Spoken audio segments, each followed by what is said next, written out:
თუ გინდათ ნახოთ რა არის ნამდვილი არქიტექტურული კატასტროფა და ურბანული ჯოჯოხეთი, აი აქ სპორტის სასახლის მიმდებარე ტერიტორიაზე უნდა მოხდეს. მაგრამ ყველა სამწუხარო არის ის, რომ მსგავს რამე შეიძლება თბილისის ნებისმიერ უბანში წააწყდეს.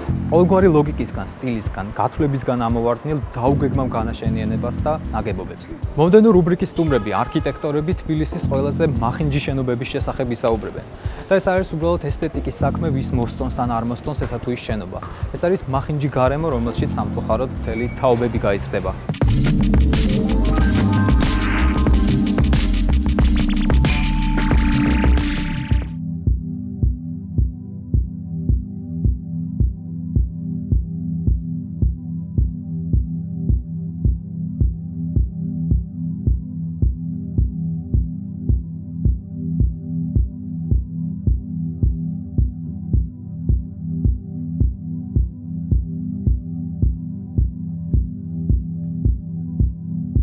ჩემი სუბიექტური აზრით თბილისში ყველაზე მახინჯი ნაგებობა მე ვთვლი რომ არის ეს რუსთაველზე მაგთის თანამედროვე ხელოვნების მუზეუმი, რომელიც თავისი პროპორციიდან გამომდინარე ჯერ ერთი არ შეესაბამება თვითონ რუსთაველის განაშენიანებას.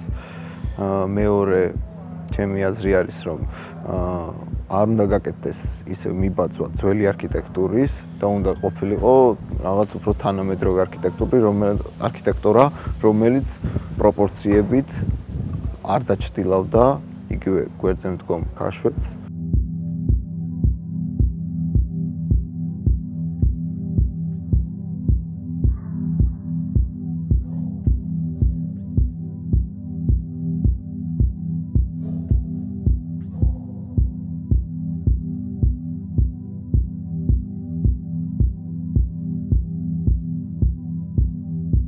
თბილისში უამრავი მახინჯი შენობაა, მაგრამ მე რას გამოვარჩევ, ეს არის შანგრილას შენობა საპატრიარქოს გვერდით აშენებული, რომელიც კონტექსტიდან თავიდან ბოლომდე ამოვარდნილია, შესრულებითაც უაზროდ არის შესრულებული, ფერების შეხანმება გარშემო ძველ ქალაქთან არის საშინელი და თავიდან ბოლომდე კონცეპტუალურად არ ჯდება მაგ ადგილში.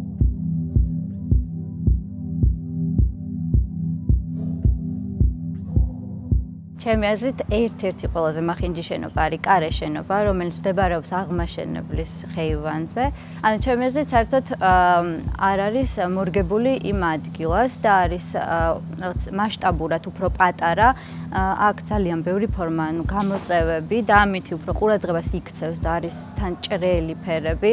და ანუ წითელი და ნაცრისფრით არის შევსებული და ყურადღებას იქცევს, აი თითქოს მაგიტო არის გაკეთებული, რომ ყურადღება მიიქცევს და არა იმიტომ, რომ რაღაც არქიტექტურა იყოს. არის უბრალოდ რაღაც შენობა, ცოტა რობოტული ფორმის.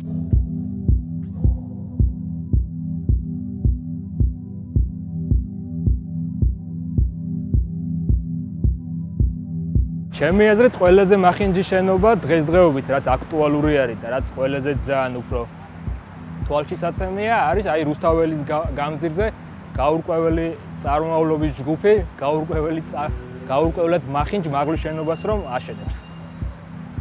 ყოველგვარი კონტექსტიდან არის ამოვარდნილი და არც მასშტაბი გააჩნია, არც მხატვრული იერსახე. მოკლედ ყველაზე ძალიან დღესდღეობით ერთადერთი გამზირი რუსთაველის გამზირი იყო შედარებით, სადაც შენარჩუნებული იყო ეს არქიტექტურული იერსახე მეტნაკლებად და ეგეც აქტიურად მაგასაც ვკარგავთ დღესდღეობით.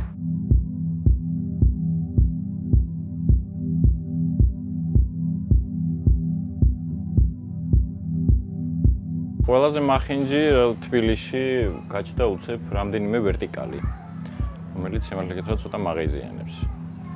დაწყებული ჩრდილოეთის მხრიდან, შემოსასვლელიდან რამდენიმე ესეთი ვერტიკალია და აი განსაკუთრებით მაღაზიანებს ეუქვია თუ არ ვწდები, ეგ მაღალი შენობა არის. ანუ თბილისში ჩემის აზრით ესეთი მაღალი ვერტიკალები ცოტა არ იყოს არ ვხვდები. სტილისტიკა არეულია და ესეთი რაღაცები რომ დავიწყოთ, გემოვნება ესეთი რამე არის, რომ როგორც წესი ვითომ არ კამათობენ, მაგრამ ყველაზე საკამათო ეგ არის რა. თვითონ კონსტრუქციულადაც არ მომწონს, გადატვირთული არის რაღაც რკინის რაც მასიური ისენია, რატომ არის ესე, ვერ ხვდები, არც რაღაც ფუნქციონალურად, არც რაღაც მიმდინარეობაში რო იჯდეს. ვერ ხედავ კონკრეტულად მაგ შენობაზე, აი, რატომ ესე? Ну, კაი, მინდა მომწონს ვაკეთებ, მაგრამ აი, გამართლებას ვერ პოულობ რა.